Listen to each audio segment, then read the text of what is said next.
మీ business ఏదైనా మీ ఊర్లో promotion చేయాలంటే అది సుమన్ టీవీతోనే సాధ్యం. ఇప్పుడే సంప్రదించండి. చూసి సంతోషిస్తున్నారు. ఇంత మంచి ప్రభుత్వం గత 5 ఏళ్లుగా కూడా మిస్ అయ్యాం.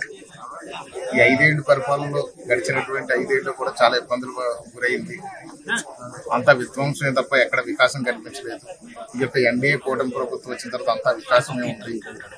ఎక్కడ ఎలాంటి ఇబ్బందులు లేకుండా ప్రజలందరూ కూడా సంతోషంగా ఉన్నారు అనే విషయాన్ని ఆంధ్రులందరికీ ముక్తకంఠంతో చెప్తున్నటువంటి పరిస్థితిని మనం చూస్తున్నాం. అభివృద్ధిలో భాగంగా ఈ యొక్క రాజనగరం నియోజకవర్గంలో పలుమార్లు సీఎం గారి దృష్టికి, డిప్యూటీ సీఎం గారి దృష్టికి, అలాగే ఈ యొక్క ఎనర్జీ మినిస్టర్ గారి దృష్టికి కూడా తీసుకెళ్ళడం జరిగింది. మన ఇక్కడ రాజనగరం నియోజకవర్గంలో పవర్ ఫ్లక్చుయేషన్స్ ఎక్కువ ఉన్నాయని, సరైన ట్రాన్స్ఫార్మర్స్ లేక, అదేవిధంగా ఎక్కువ పోల్స్ అన్ని కూడా డ్యామేజ్ అయిపోయి పవర్ అనేది సరిగ్గా సక్రమంగా ఇక్కడ సప్లై చేయలేకపోతున్నాం అనే విషయాన్ని పలుమార్లు సంబంధిత అధికారుల దృష్టికి, అదేవిధంగా సంబంధిత మంత్రివర్యులు, సీఎం గారు, డిప్యూటీ సీఎం గారి దృష్టికి తీసుకెళ్తే వాళ్ళందరూ కూడా స్పందించారు. అదేవిధంగా ఈ పవర్ సప్లై దాని మీద ఉన్నటువంటి ఇబ్బందులన్నీ కూడా అసెంబ్లీలో కూడా ఇప్పటి వరకు 4 సార్లు మాట్లాడడం జరిగింది. ఈ 4 సార్లు కూడా మాట్లాడితే కూడా ఆ యొక్క పవర్ మినిస్టర్ గారు కూడా స్పందించి ప్రతిసారి కంప్లీట్ గా అన్ని కూడా సొల్యూషన్ తీసుకొచ్చి మీకు అంతా కూడా పవర్ ఫ్లక్చుయేషన్ లేకుండా చేస్తూ ఉంటారు. గత 5 ఏళ్లలో ఈ నన్నయ్య యూనివర్సిటీలో ముఖ్యంగా చూసినట్లయితే పవర్ ఫ్లక్చుయేషన్ తో వీళ్ళందరూ కూడా చాలా ఇబ్బందులు పడుతున్నారు. అదేవిధంగా మనకి ఇంకా సబ్ స్టేషన్లు కూడా అవసరం ఉన్నాయి. ఇవన్నీ ప్రభుత్వం దృష్టి తీసుకెళ్తే ఇప్పుడు నన్నయ్య యూనివర్సిటీలో ఇమీడియట్ గా మాకు ఈ యొక్క 33 kV సబ్ స్టేషన్ కావాలి అని చెప్తే దాన్ని ప్రభుత్వం శాంక్షన్ చేయడం జరిగింది. ఈరోజు వైస్ ఛాన్సలర్ గారు, రిజిస్ట్రార్ గారు, అదేవిధంగా రుణా చైర్మన్, తెలుగుదేశం పార్టీ రాజనగరం నియోజకవర్గ ఇన్ఛార్జ్ శ్రీ బొడ్డు వెంకటరమణ చౌదరి గారు, అదేవిధంగా BJP party convener Shri Veerakonda Veeran Chowdary garu, అందరూ ఎన్డీఏ కూటమి నాయకులు అందరూ కలిసి ఈరోజు స్టోన్ ఇనాగ్రేట్ చేయడం జరిగింది. మరొకటి ఇక్కడ ముక్కునాడులో కూడా మరొకటి శాంక్షన్ అయింది. దానికి స్థలం అనేది కొంచెం ప్రాసెస్ లో ఉంది. స్థల సేకరణలో ఉన్నాము. కోటికేశ్వరం ఒకటి, అదేవిధంగా కలవచర్లో కూడా రీసెంట్ గా ఒకటి పెట్టిన ఇండస్ట్రియల్ పార్క్ లో కూడా అక్కడ సరైన పవర్ లేక ఇబ్బంది పడతారు. దానికి రేపు మిషనరీ కూడా మ్యానుఫ్యాక్చరింగ్ యూనిట్స్ అన్ని కూడా పవర్ ఫ్లక్చుయేషన్స్ వచ్చి ఇబ్బంది పడతారు. దానివల్ల మాకు అక్కడ కూడా సబ్ స్టేషన్ కావాలని కోరాము. ప్రభుత్వం ఈ 4 సబ్ స్టేషన్లు కూడా శాంక్షన్ చేయడం చాలా సంతోషంగా ఉంది. రాజానగరం నియోజకవర్గ చరిత్రలో ఒకేసారి 4 సబ్ స్టేషన్ రావడం అనేది మొట్టమొదటిది అని చెప్పేసి సంతోషాన్ని వ్యక్తం చేస్తూ ఎనర్జీ మినిస్టర్ గారికి కూడా నేను ఈ యొక్క వీడియో పూర్వకంగా వారికి ధన్యవాదాలు తెలియజేస్తున్నాను. ఈ ఫైల్ని పూర్తి స్థాయిలో ప్రాసెస్ చేయించినటువంటి ముఖ్యమంత్రి గారికి కూడా నేను ధన్యవాదాలు తెలియజేస్తున్నాను. అదేవిధంగా ఇక్కడ మనకి ఏదైతే 104 ట్రాన్స్ఫార్మర్స్ రిక్వైర్మెంట్ ఉంది ఇక్కడ మన రాజనగరం నియోజకవర్గంలో, వాటిని కూడా శాంక్షన్ చేశారు. అదేవిధంగా పోల్స్ ఏదైతే డ్యామేజ్డ్ పోల్స్ ఉన్నాయో అన్ని కూడా రీప్లేస్ చేయడానికి కూడా ముందుకొచ్చారు. జూన్ నెలాఖరు నాటికి కూడా రాజనగరం నియోజకవర్గంలో ఉన్నటువంటి డ్యామేజ్డ్ పోల్స్ అన్ని కూడా వాళ్ళు రీప్లేస్ చేయడానికి రెడీగా ఉన్నారు. ఏదైతే కొత్త పోల్స్ అవసరం ఉన్నాయో అవి పంచాయతీ ద్వారా 16 ఫైనాన్స్ లో తీసుకుని అది కూడా క్లియర్ చేయమన్నారు.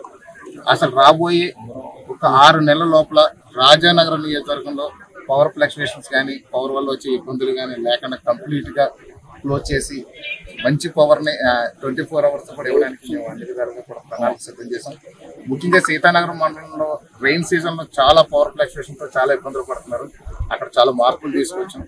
రాబోయే రోజుల్లో కూడా కరెంటు కష్టాలు లేకుండా పూర్తి స్థాయిలో ఎన్డీఏ కూటమి ప్రభుత్వం పనిచేసి ప్రజలకి రాజానగరం నియోజకవర్గంలో కరెంటు అనేది ఒక్క ఇబ్బందిని కూడా, ఒక్క కంప్లైంట్ కూడా రేజ్ అవ్వకుండా ఉండే విధంగా ఇక్కడ చర్యలు తీసుకుంటామని చెప్పి సందర్భంగా తెలియజేస్తున్నాను.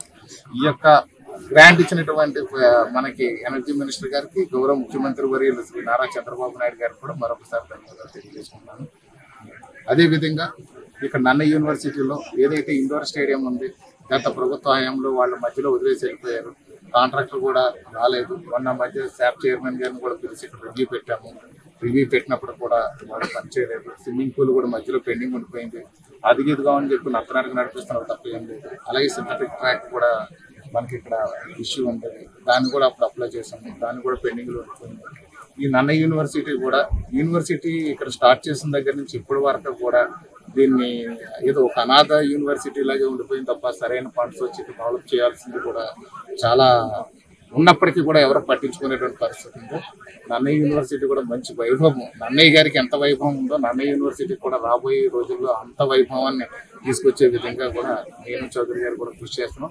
ఇప్పుడు కూడా ఒక మంచి వైస్ ఛాన్సలర్ గారు కూడా ఇప్పుడు వచ్చారు, వారి గురించి విన్నాను నేను. వారు చాలా ఆనెస్ట్గా పనిచేస్తూ హార్డ్ వర్క్ చేస్తూ అందరిని పరిగెత్తిస్తున్నారని నా దృష్టికి కూడా వచ్చింది. వారి యొక్క హయాంలో మంచి అభివృద్ధిని చూపిస్తాం. మేమందరూ కలిసి, నేను, మన చౌదరి గారు, రుడా చైర్మన్ చౌదరి గారు, వైస్ ఛాన్సలర్ గారు, రిజిస్ట్రార్ గారు అందరూ కలిసి యూనివర్సిటీని కూడా అభివృద్ధి చేస్తాం. గతంలో ఉన్నటువంటి ఇబ్బందులన్నీ కూడా, గతంలో చేసిన స్కామ్లన్నీ కూడా బయటికి తీసి వాళ్ళు శిక్షించి అవసరం ఉన్న మేరకు రికవరీ కూడా చేయించే విధంగా కూడా మేము చర్యలు తీసుకుని, ఏదేమైనప్పుడు కూడా రాబోయే రోజుల్లో మంచి ఫండింగ్ తీసుకొచ్చి ఇక్కడ యూనివర్సిటీని డెవలప్ చేయడానికి నేను కూడా రెడీగా ఉన్నానని చెప్తున్నాను. ఆదికవి నన్నయ్య యూనివర్సిటీకి వైస్ ఛాన్సలర్గా నేను వచ్చి ఇవాళకి 51 రోజులు. ఈ 51 రోజుల్లో మేము చేసిన పనులు, చాలా పనులు చేస్తూ ఉన్నాం. బికాస్ డెవలప్మెంట్ అనేది it is not a days work, it is collective effort of everybody. So లోకల్గా ఉన్న ఎమ్మెల్యే గారు, మా chief minister, beloved chief minister sir, మా ఎడ్యుకేషన్ మినిస్టర్ గారు, మా పవన్ కళ్యాణ్ గారు, మా BJP madam, everybody has to take part in the process of development. So ఈ కేవీ సబ్ స్టేషన్ అన్నది రీసెంట్గా మాకు అప్రూవల్ అయింది. And we are grateful to Balram Krishna Garu because he is the only person who is instrumental in handling things here. వారు అసెంబ్లీలో కూడా 2-3 సార్లు ఏమైంది అని క్వశ్చన్స్ వేశారు. దానికి మనం అందరం కలిసి సార్ వీఆర్ వర్కింగ్ అని చెప్తున్నాను, and we're working on it sir. ఎందుకంటే ఆదికవి నన్నయ్య యూనివర్సిటీ అనేది మన స్టేట్లోనే చాలా స్పెషల్ యూనివర్సిటీ. ఎందుకంటే చాలా యూనివర్సిటీస్కి గవర్నమెంట్ ఫండ్ చేస్తుంది, గవర్నమెంట్ ల్యాండ్ అలొకేట్ చేస్తుంది. అన్ఫార్చునేట్గా మాకున్న సిస్టమ్ ప్రకారం ఏమైందంటే మా ల్యాండ్ని గవర్నమెంట్ ఇచ్చిన దాన్ని కూడా మేమే కొనుక్కోవాల్సి వస్తుంది.